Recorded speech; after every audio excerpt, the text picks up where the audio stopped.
नाराए हमद।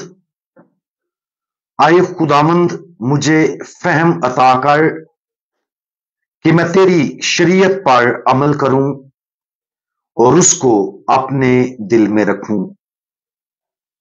आज हम मुकद्दस मरकज की अंजील, उसका 7वां बाब और उसकी पहली 2 आयात पर ध्यान ज्ञान करेंगे। और आज हम दिल से इबादत करें, इसके बारे में सुनेंगे।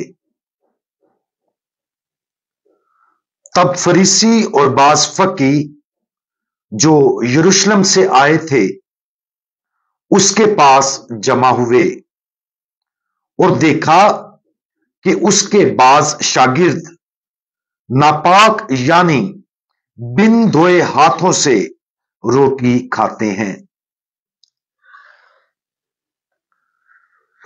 यह बिल्कुल वाज़े मालूम होता है कि खुदावंद यीशु मसीह की फौरी शोहरत ने उन मजहबी रहनुमाओं को हसद और दुश्मनी की तरफ राग़िब किया और इसीलिए वो खुदावंद यीशु मसीह में गलती तलाश करना चाहते थे। नतीजे के तौर पर उन्होंने खुदावंद यीशु मसीह और उसके शागिर्दों का बागौर मुशाहिदा किया और उन्होंने देखा कि खुदावंद यीशु के शागिर्द बुजुर्गों की रवायात पर अमल नहीं कर रहे थे। चनाचे उन मजहबी रहनुमाओं ने खुदावंद यीशु मसीह से इस हकीकत के बारे में सवाल करना शुरू किया। खुदावंद यीशु मसीह का जवाब उनके लिए शदीद तनकीदी था। उसने इशाया नबी का हवाला देते हुए कहा कि यह उम्मत अपने मुंह से मेरी तरफ नजदीक आती है और अपने होठों से मेरी तौकीर करती है, मगर इनका दिल मुझसे दूर है और मेरा वो खौफ जो उन्हें है उसे आदमियों के हुक्म ने उन्हें सिखाया। खुदावंद यीशु मसीह ने उन पर सख्त तनकीद की क्योंकि उनके दिलों में सच्ची इबादत की कमी थी। बुजुर्गों की मुख्तलिफ रवायात जरूरी नहीं कि बुरी हो, जैसा कि खाने से पहले एहतियात से हाथ धोना, लेकिन ये रवायात खोखली थी क्योंकि वो खुदा पर गहरे ईमान और मुहब्बत से मुतासर ना थी। इंसानी रवायात की ज़ाहरी पैरवी दर हकीकत इलाही इबादत का अमल नहीं था और यही खुदावंद यीशु मसीह उन्हें सिखाना चाहता था।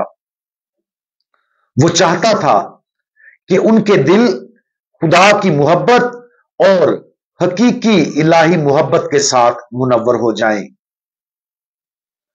हमारा खुदावंद हम में से हर एक के साथ जो चाहता और तकाजा करता है वो इबादत है, खालिस दिल से और मुखलिसाना इबादत। वो चाहता है कि हम खुदा से गहरी अंदरूनी अकीदत के साथ मोहब्बत करें। वो चाहता है कि हम दुआ करें, उसे सुने और अपनी रूह की तमाम ताकतों के साथ उसकी मुकद्दस और पाक मर्जी के मुताबिक जिंदगी गुजारें। और यह तब ही मुमकिन है जब हम मुस्तनद इबादत में मशगूल होंगे। कैथलिक ईमानदार के तौर पर हमारी दुआ और इबादत की जिंदगी लतूरियाई इबादत पर मबनी है।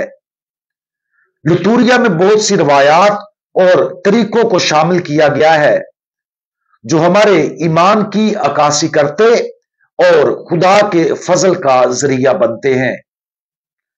और अगरचे लतूरिया बजाते खुद उन बुजुर्गों की रवायत से बहुत मुख्तलिफ है जिस पर खुदावंद यीशु मसीह तनकीद कर रहे थे, लेकिन यह खुद को याद दिलाना मुफीद है कि हमारी कलीसिया की बहुत सी इबादतों को जाहिरी इमाल से दाखिली इबादत की तरफ मुंतकिल होना चाहिए।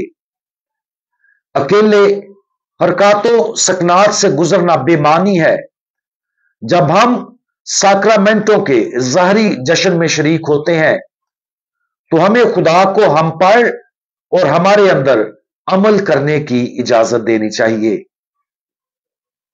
आज खुदावंद के दिल में हमारे लिए इबादत की तरफ मुतवज्जा करने की जलती हुई ख्वाहिश पर गौर करें। इस बात पर गौर करें कि जब भी हम पाक मास में शिरकत करते हैं तो हम अपने आप को उस इबादत में कितनी अच्छी तरह से मुतवज्जा होने देते हैं। अपनी शिरकत को ना सिर्फ ज़ाहिरी बल्कि सबसे पहले बातनी बनाने की कोशिश करें।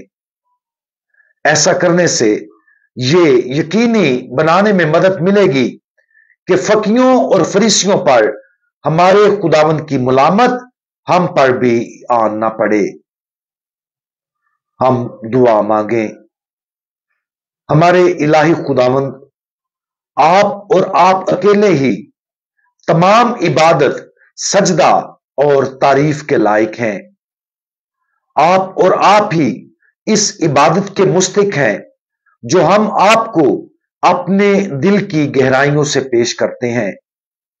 हमें और अपनी पूरी कलीसिया को हमेशा हमारी ज़ाहिरी इबादतों को बातनी इबादतें बनाने में मदद करें ताकि हम आपको वो जलाल दें जो आप हमसे चाहते हैं। खुदावंद यीशु मसीह, हमारा भरोसा आप पर है। आमीन।